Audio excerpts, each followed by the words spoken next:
ಆತ್ಮೀಯ H16 news ಅರ್ಥಾತ್ ಸೀತಾರಾಮ್ ನ್ಯೂಸದ ವೀಕ್ಷಕರೇ, ನಾನು ನಿಮ್ಮವ ಎಂ ಆಯುಧ ಮಲ್ಲಪ್ಪ ಜೊತೆ ಅವರು.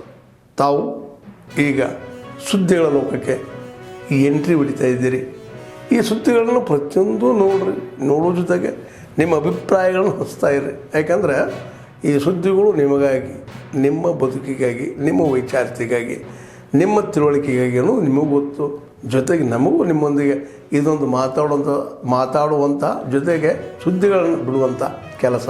ಈ ಕೆಲಸದಲ್ಲಿ ನಾವು ನಿಮ್ಮೊಂದಿಗಿದ್ದೀವಿ ಅಂತ ಹೇಳ್ತಾ ನೋಡ್ತಾ ಇರಿ ಸುದ್ದಿಗಳನ್ನು. ನನಗೆ ನಮ್ಮ ಅಣ್ಣನ ನನ್ನ ದೋಸ್ತನ ಪೊಲೀಸ್ ಸ್ಟೇಷನ್ಗೆ ಹೋದಾರು. ನಾ ಅವ್ರನ್ನ ಬಿಡಿಸೋ ಸಲುವಾಗಿ ನಾ ಬರ್ತನು ಅಂತ ಹೇಳಿ ನಮ್ಮ ಸಂಘಟಕ್ಕೆ ಮಾತಾಡಿದ್ರಿ. ನಾವು ಮಾತಾಡುವಲ್ಲಾಗಿದ್ದೀವ್ರಿ ಅವ್ನ ಸಂಘಟ. ಅವಂದ ಇನ್ನು ಪೊಲೀಸ್ ಸ್ಟೇಷನ್ಗೆ ಹೋದ್ರೆ ನಂಗೆ ಮಾತಾಡೋದು ಆಗೋದಿಲ್ಲ, ನಿಮ್ಮ ಎಲ್ಲರ ಸಂಘಟ ನಂಗೆ ಮಾತಾಡೋ ಲಾಸ್ಟ್ ಆಸೆ ಆಗೈತಿ, ಮಾತಾಡ್ರಿ ಅಂತ ಹೇಳಿ ರಿಕ್ವೆಸ್ಟ್ ಮಾಡ್ಕೊಂಡು ಮಾತಾಡ್ದೆ.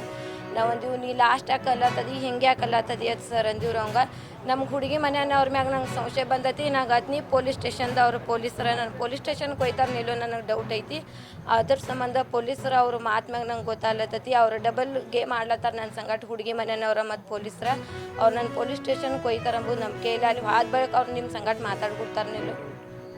ಅವ್ರು ಸರ್ ಅವರು ಸರ್ ಪೊಲೀಸರು ಅನ್ನತ್ತಿರತ್ತ ನೀ ನಂಗೆ ಕಾಂಟ್ಯಾಕ್ಟ್ ಮಾಡಿದ್ದ ನಿಮ್ಮ ಮನ್ಯಾಗ ಯಾರಿಗೂ ಹೇಳಬೇಡ, ಮತ್ತು ಸೀಕ್ರೆಟಾಗಿಡು. ನಾನು ನಿಮ್ಮ ಸಂಗಟ ಹಿಂಗೆ ನಾವು ಮಾತಾಡ್ಲತ್ತಾನೆ ಇತ್ತು, ಯಾರಿಗೂ ಹೇಳಬೇಡ, ನೀನು ಯಾರಿಗೆ ಕಾಂಟ್ಯಾಕ್ಟ್ ಮಾಡಬೇಡ, ನಿಮ್ಮ ಮನೆಯವ್ರಿಗೆ ಬರೋ ತಕ ನೀ ನಮಗೆ ಗೊತ್ತು, ನಿನಗೆ ಅಷ್ಟೇ ಗೊತ್ತು ಅಂತ ಹೇಳ್ಕೊತ ಬಂದಿರತ್ರಿ ಸರ್.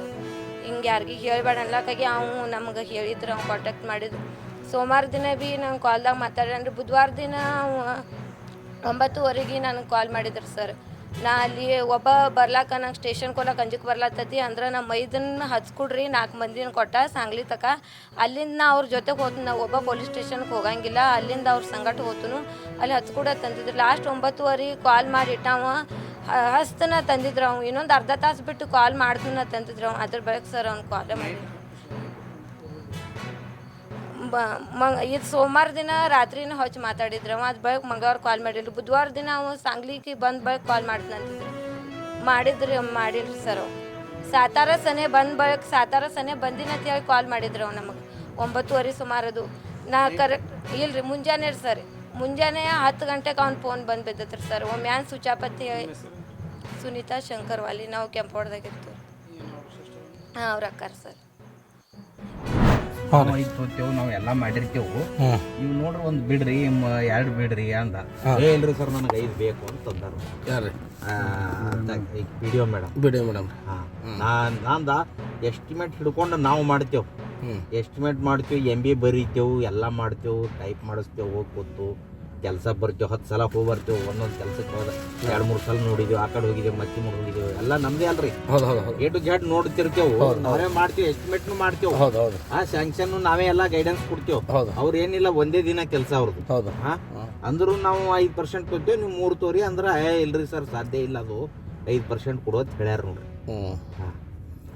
ಈಗ ರೀ 51,612 ಇವ್ರದ್ದು GST ಆಗ್ತದೆ 12%. AWದು 3%, ನಮ್ದು 5%, 8% ಹಚ್ಚಿನಿ. PDO ಒಂದು 5% ಹೇಳ್ಯಾರ. ನೀವು ಹೆಂಗೆ ಅಂತೀರಿ ಹಂಗೆ ನಿಮ್ಮ ಮೇಲೆ ಡಿಪೆಂಡ್ ಸರ್. ಮೊದಲು ನಾ ಈಗ ಅವ್ರು GST ಮೈನಸ್ ಮಾಡ್ಕೊಂಡು ಅಮೌಂಟ್ ಹೇಳ್ರಿ. ನಮ್ಮ GST ಮೈನಸ್ ಮಾಡಿ ನಿಮ್ಗೆ ಎಷ್ಟು ಕೊಡ್ಬೇಕು ಸರ್? ನೀವು GST ಎಸ್ಟಿಮೇಟ್ ಅದು 430,107 ಮಾಡೀನಿ. 4,30,107 ನನಗೆ ಜಮಾ ಆಗ್ಯದ. ನಿಮ್ಗೆ ಡೀಟೇಲ್ ಕೊಡ್ತೀನಿ, ನಾ ಬರದೆ ಏನೋ ಬ್ಯಾಂಕ್ ಅದ, ಸ್ಟೇಟ್ಮೆಂಟ್ ಹಾಕ್ತೀನಿ ನಿಮ್ಗೆ. ಓಪನ್ ಆಗ್ಯದ. ಅದರಾಗ 51,001 ಒಂದು ಎಸ್ಟಿಮೇಟ್ ಎಷ್ಟು ಸರ್? ನಮ್ಮದು ಎಸ್ಟಿಮೇಟ್ ರೀ, ಅಗ್ರಿಮೆಂಟ್ ಮಾಡೋದು ಅಗ್ರಿಮೆಂಟ್. ಹಾಂ, ಅದು ಟೋಟಲ್ ಹಿಡಿದು ನಾನು ಹೇಳ್ರಿ ಸರ್. ನಾನು ನಿಮ್ಗೆ ಕೊಡ್ತೀನಿ ಅಮೌಂಟ. ಇಲ್ಲ ನೀವು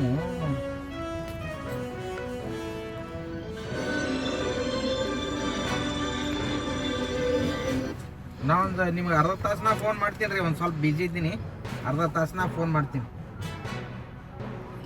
ಇಲ್ಲ ಅರ್ಧ ತಾಸ್ದಾಗ ಸ್ವಲ್ಪ ತಾಡ್ರಿ, ನೀವು 10 ನಿಮಿಷದಾಗ ನಾ ಮಾತಾಡ್ತೀನಿ. ನಿಮ್ಗೆ ಏನು ಬೇಕು ಸರ್? ಇದು ಅಗ್ರಿಮೆಂಟ್ದು ನಂದು ಎಷ್ಟಪ್ಪ ನೋಡಿ, 3,500, 7,500, 5, 4, 6, 6,800. ಅದೇ ರೀ 1,400 ಹಿಡಿದೀನಿ. 7,400ದಾಗ 6,000. ಹೈಕೋರ್ಟ್ ಏನು ಹೇಳಿದೆ, ಅದು ನೆಕ್ಸ್ಟ್ ಹಿಯರಿಂಗ್ ತನಕ ಸ್ಟೇ ಇದೆ ಅಷ್ಟೇ. ಅದು ಡೀಟೇಲ್ಸನ್ನು ಅವರು ಇನ್ನೂ ನಾವು ಸಬ್ಮಿಟ್ ಮಾಡೋಕ್ಕೆ ಹೇಳಿದ್ದಾರೆ. ಅದು ಹಾಗಾಗಿ ಅವ್ರು 1 ವಾರ ಅಂದರೆ ನೆಕ್ಸ್ಟ್ ಹಿಯರಿಂಗ್ ತನಕ ಸ್ಟೇ ಇದೆ. ಅದಾದಮೇಲೆ ನಮ್ಮ ಅಡ್ವೊಕೇಟ್ಸು ಅದನ್ನು ಆರ್ಗ್ಯುಮೆಂಟ್ ಮಾಡಿ ನಮ್ದೇನು ಸ್ಟ್ಯಾಂಡ್ ಇದೆ ಸರ್ಕಾರ ಇಲ್ಲಿ ಭಾಳ ಸ್ಪಷ್ಟವಾಗಿ ಹೇಳ್ತಾ ಇದ್ದೀವಿ. ಜನೌಷಧಿ ಕೇಂದ್ರಗಳು ಅವರು ಸ್ಥಾಪನೆ ಮಾಡೋದು ನಮಗೇನು ಅಭ್ಯಂತರ ಇಲ್ಲ, ಆದರೆ ಸರ್ಕಾರಿ ಆಸ್ಪತ್ರೆಗಳಲ್ಲಿ ಮಾಡಬೇಡಿ ಅಂತ ಹೇಳ್ತಾ ಇದ್ದೀವಿ ನಾವು ಅಷ್ಟೇ. ಅದನ್ನು ಸ್ಪಷ್ಟಪಡಿಸ್ತಕ್ಕಂಥ ಅವಶ್ಯಕತೆ ಇದೆ. ಅವರು ಕೋರ್ಟಿಗೆ ಸ್ಪಷ್ಟವಾಗಿರ್ತಕ್ಕಂಥ ಸರ್ಕಾರದ ನಿಲುವನ್ನು ತಿಳಿಸ್ತಾರೆ. ನಾವೇನು ಹೇಳ್ತಾ ಇದ್ದೀವಿ, ಜನೌಷಧಿ ಕೇಂದ್ರ ಮಾಡಿರ್ತಕ್ಕಂಥ ಉದ್ದೇಶ ಏನು?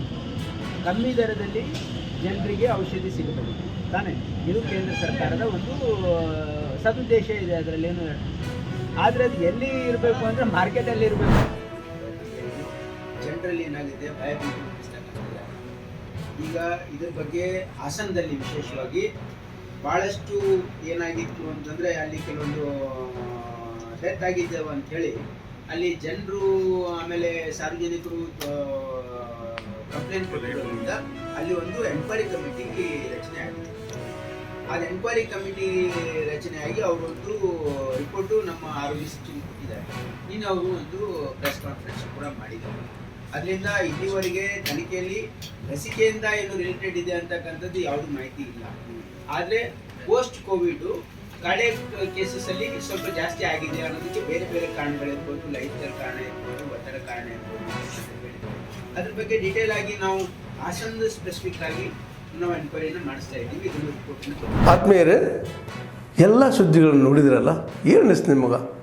ಇದರಲ್ಲೇ ನಿಮ್ಗೆ ಲೈಕ್ ಆಗಿರ್ಬೋದು, ಡಿಸ್ಲೈಕು ಆಗಿರ್ಬೋದು, ಕಾಮೆಂಟ್ ಬೇಡಪ್ಪ ಅಂತೂ ಅನಿಸಿರ್ಬೋದು, ಕಾಮೆಂಟ್ ಮಾಡಬೇಕಪ್ಪ ಅನಿಸಿರ್ಬೋದು, ಶೇರ್ ಮಾಡಬಾರ್ದಪ್ಪ ಅನಿಸಿರ್ಬೋದು, ಅದು ಮಾಡಬೇಕು ಅನಿಸಿರ್ಬೋದು.